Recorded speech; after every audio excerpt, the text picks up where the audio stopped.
दूसरे दिन निर्धारित समय पर हुकुमचंद जी बाबा के दर्शन के लिए सिंधी धर्मशाला में उपस्थित हुए और उनसे पूछने लगे कि माया से कैसे पार पाया जाए।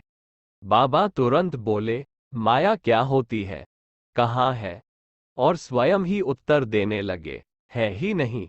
इसके बाद वे बोले, आंख में तकलीफ है, यहाँ कौन डॉक्टर अच्छा है? आपने डॉक्टर अग्रवाल और डॉक्टर अब्राहम दो नाम बताए। बाबा ने पूछा, अब्राहम कौन है? क्रिश्चियन। अब्राहम अच्छा है। अब्राहम अच्छा है, उसी को दिखाएंगे। इसके बाद बाबा ने आपसे 2 दिन बाद आने को कहा। जी ने डॉक्टर से संपर्क करना चाहा। आपको ज्ञात हुआ कि वह बंगलौर गया हुआ है और 2 दिन बाद ही आएगा।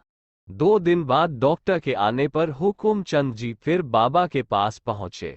बाबा उस समय रामेश्वर को प्रस्थान कर रहे थे। वे बोले, यात्रा से आने पर देखेंगे।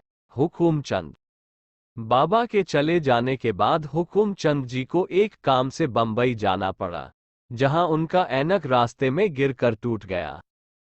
आपने बंबई पहुंचते ही दूसरा ऐनक बनवाया, पर इससे आपके सिर में दर्द रहने लगा। मद्रास वापस आने पर आपकी इच्छा हुई कि डॉक्टर अब्राहम से ही, जिसकी सराहना बाबा कर चुके थे, दूसरा ऐनक बनवाया जाए।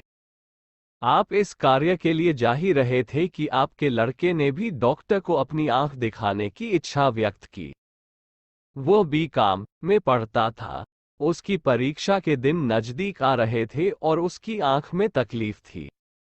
आप लड़के को लेकर डॉक्टर अब्राहम के पास गए। आपके ऐनक बदलने में कोई परेशानी नहीं हुई, पर लड़के की आंख को देखकर उसने तत्काल ऑपरेशन की राय दी, अन्यथा उसकी आंख को खतरा था। आपने डॉक्टर की राय मान ली और शीघ्र ही ऑपरेशन करा दिया। इस प्रकार बाप बेटे दोनों को डॉक्टर अब्राहम के द्वारा आंखों के कष्टों से छुटकारा मिला। आपको यह अनुभव होने लगा कि बाबा को आंख दिखानी थी नहीं, उन्होंने आप दोनों के आगामी कष्टों को दूर करने के लिए ही डॉ. अब्राहम की सिफारिश की थी।